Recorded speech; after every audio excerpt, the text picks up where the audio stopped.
मित्रों, आपको पढ़कर सुना रहे थे हमारी भावी पीढ़ी बच्चों घर की पाठशाला में। किसी तरह के भय, अंधविश्वास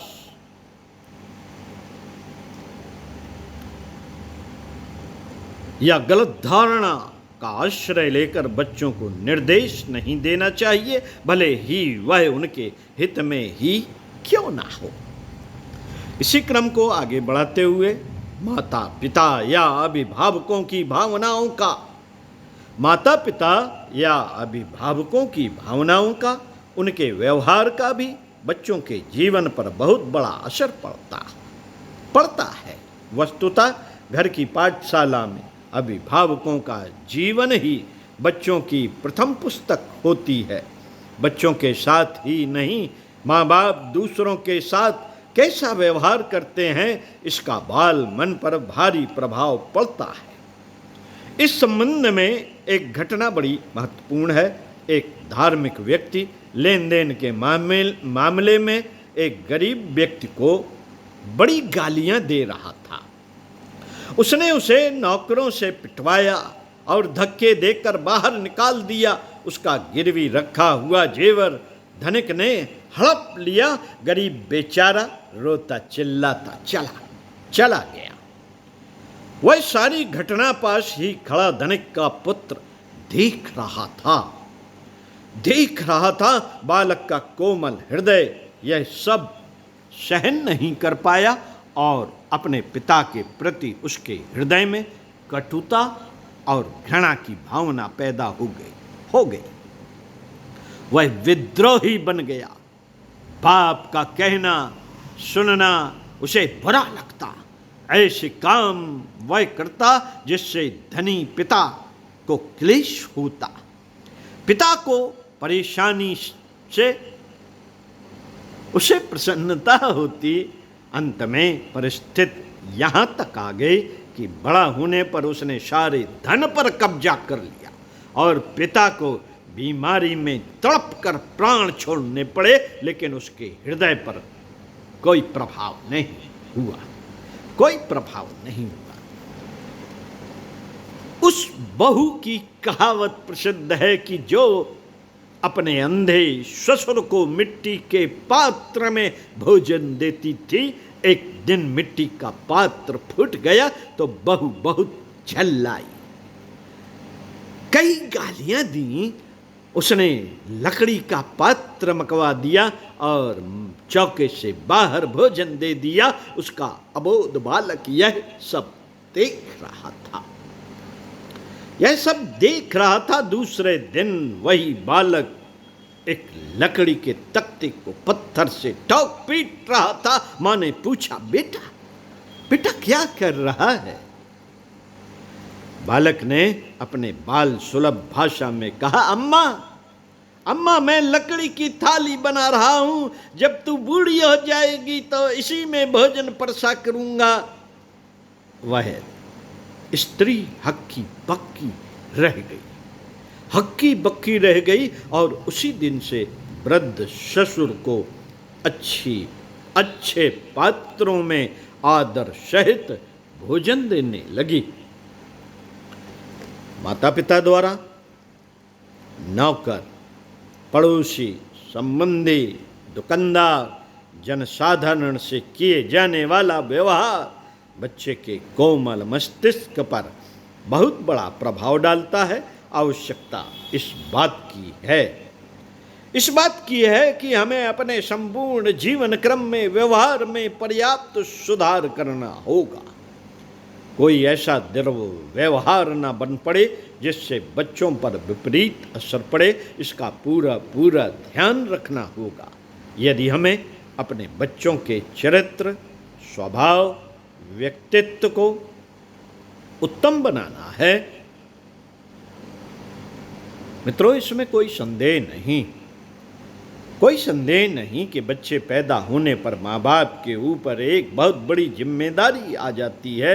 वह है बच्चों को उत्कृष्ट व्यक्तित्व प्रदान करना। उनके स्वभाव और चरित्र को उत्तम बनाना, और वह सब घर की पाठशाला में व्यवहारिक शिक्षा से ही संभव है।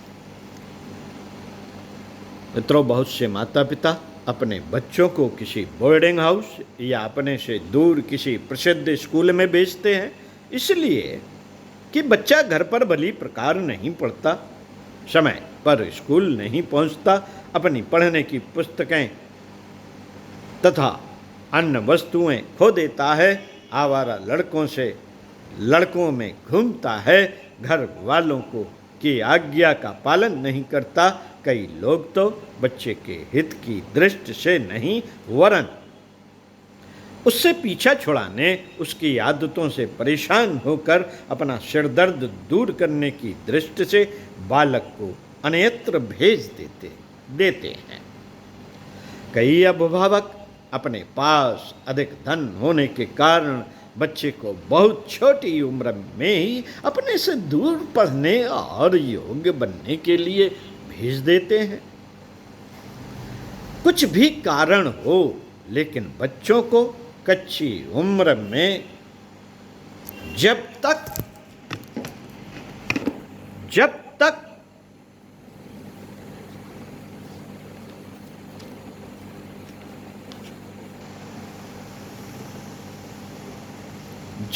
वह समझने बूझने लायक नहीं हो जाता, अपनी छत्र छाया से दूर करना अभिभावकों की बड़ी भारी भूल है।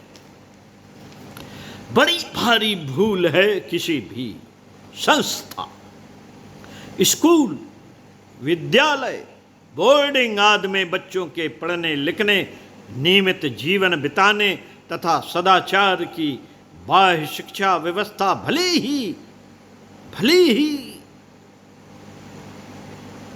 अच्छी हो, किंतु उन्हें उत्कृष्ट व्यक्तित्व प्रदान करने, सफल जीवन बिताने का मार्ग प्रशस्त करने के लिए माता पिता अभिभावक गण जो कुछ कर सकते हैं वह कहीं भी नहीं हो सकता। सचमुच अपने परिवार के सदस्यों से अधिक बच्चों के भविष्य की चिंता और उस दिशा में आवश्यक प्रयत्न अन्य कोई भी नहीं कर सकता। अतः यह निसंकोच कहा जा सकता है कि बच्चे को एक निश्चित आयु तक, जब तक उसका मस्तिष्क प्रौढ़ और परिपक्व न हो जाए, उसे घर की सीमा से बाहर नहीं भेजना चाहिए।